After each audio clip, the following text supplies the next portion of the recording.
Facebook করেছো করো,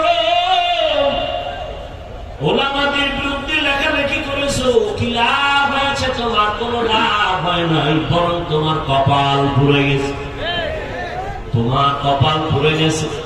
এত সুন্দর আয়োজন, হাজার হাজার হাজার মানুষ কলিজা দিয়া কান্না করে মোনাজাতে দোয়া করে, তোমার চোখে পানি নেই।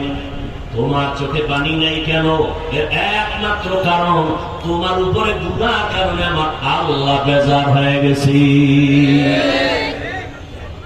এই জন্য আমার একটা দাবি, আমি এই এক সপ্তাহ ধরে সবাইকে বলতেছি, বিশেষ করে যুবকদের কাছে আমার একটা অন্তরের দাবি, 100, 200, 300, 700, 500 টাকাও যদি খরচ হয়, আগামীকালকে তোমরা একটা ব্যানার টানাও রাস্তার মোড়ে মোড়ে, লিখে দাও, এই দুনিয়াতে উম্মতের আপন বন্ধু নিঃস্বার্থ উলামায়ে আহলে হক, লিখে দাও।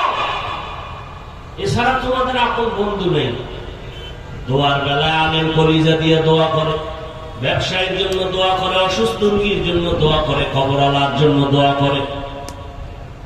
এজন্য আল্লাহ পাক বলেন, দুনিয়াতে তোমরা উলামায়ে কেরাম ছাড়া শান্তির পথ খুঁজে পাইবা না, কারণ নবী আর আসবেন না, সাহাবায়ে কেরাম আসবেন না। এই জন্যই আল্লাহ পাকের যে আয়াত আমি পড়েছি, আল্লাহ বলেন, ও মুমিন, আল্লাহকে ভয় কর, আর জমিনে আমার কিছু প্রিয় বন্ধু থাকবে, তাদের বন্ধু হইয়া চলো। কুনু মা'আস সাদিকিন, সত্যবাদী যারা, তাদের বন্ধু হয়ে থাকো।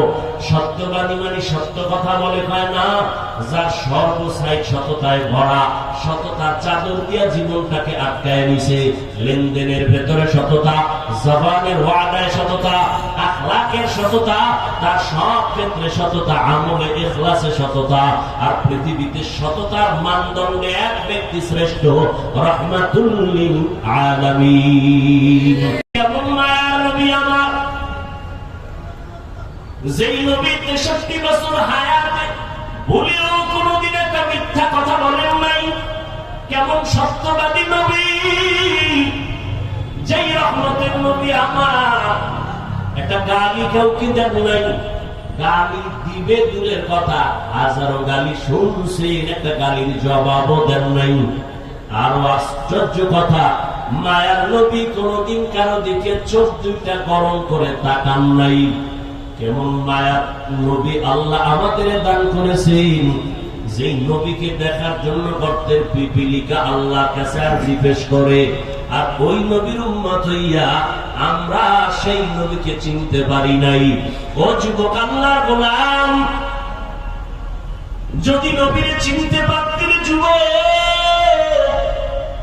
দলের মোহাব্বত নিয়ে রাস্তায় মিছিল করো, নেতার পক্ষে মিছিল করো।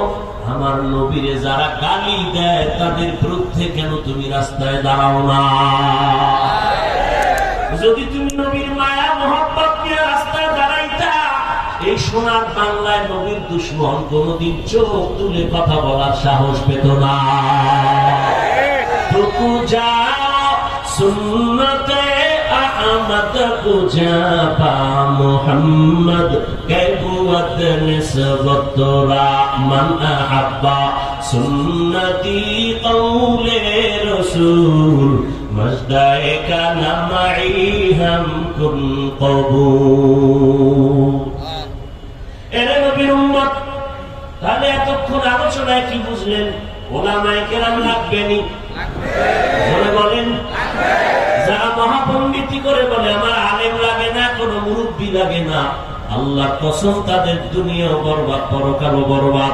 একটু খেয়াল করেন তো, এখন যারা ইদানিং কালে ফেসবুকে উল্টা পাল্টা লেখে, ভালো করে তালাশ করে দেখবেন, এই একটারও কোন মুরব্বী নেই।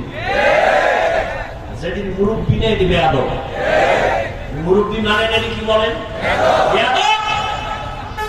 لكل شيء زينة في الورى وزينة المرء تمام الأدب الخدا خاهين توفيق آدب বেআদব মাহরুমে গাশত আজ ফজলে রব।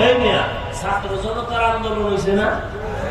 ভালো করে খেয়াল করেন, প্রত্যেকটা পয়েন্ট খেয়াল করবেন, ভুল হলে ধরাই দিবেন, বিশেষ করে ওলামায়ে কেরাম।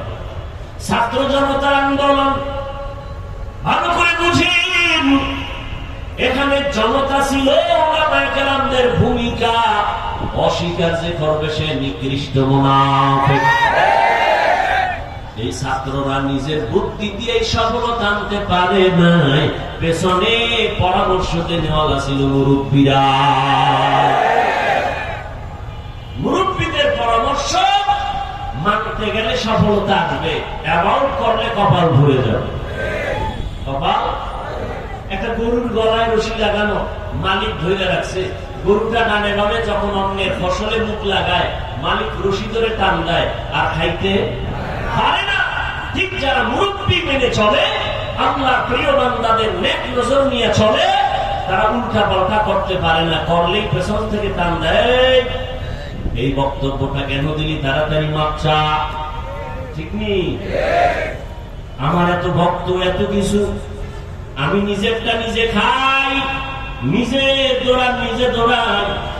আমি যদি এখন মনে করি আমার ওয়াজে এত আপনার গোলাম, আমি এখন যা মনে চাই তাই বলবো, এই চিন্তা কইরা বলতে গেলে পারি, কতক্ষণ বলতে গেলে পারবো, কিন্তু না, আমার মাথার উপরে পেছন থেকে মুরব্বী আমাকে ইশারা করতেছে, বয়ানে উঠার আগে ইশারা করে, নামার পরে ইশারা করে, এমন কোন মুহূর্ত নাই মেসেজ দেয়, হাফিজ সাহেব তুমি এমন কথা বলো, এমন কথা বলবা না, এইভাবে বয়ান করো, এইভাবে বয়ান করবা না। আমি আবার চিন্তা করি, একটা যদি গায়ের জোরে বইলাই ফেলাই, মানুষের কাছে জবাব দেওয়ার আগে আমার মুরব্বী আমারে ধরে ফেলবে। এই জন্য সহজ কথা, রহমতের নবী দুনিয়াতে আসছেন রবিউল আউয়ালের কোন এক বছরের রবিউল আউয়ালে রহমতের নবী মক্কা নগরীতে আসছেন, আবার কোন এক বছরের রবিউল আউয়ালে রহমতের নবী জমিন থেকে বিদায় নিলেন। এক রবিউল আউয়ালে আসছেন, আর এক রবিউল আউয়ালে গেছেন, মাঝখানে সময় কত বলেন না কেন? 63 বছর রহমতের নবী দুনিয়া থেকে আসিয়া চলে গেলেন। এমন একটা জায়গা আছে মক্কা নগরী, যেই মক্কার মানুষ ইতিহাসের নিকৃষ্ট, খারাপ চরিত্র, খারাপ, এত খারাপ, যেই খারাপের কোন ভাষা নাই বলা। দুনিয়ার সবাই জানে জাহেলিয়াতের বর্বরতার যুগ ছিল ওইটা, কেমন খারাপ। মক্কা মানুষের মতো অন্য দুনিয়ার অন্য প্রান্তে এত খারাপ মানুষ ছিল না, এটাও বিবেকে ধরে না। মসজিদের পাশে যার ঘর, এই লোকটা যেই পরিমাণ খারাপ হতে পারে, মসজিদের দূরে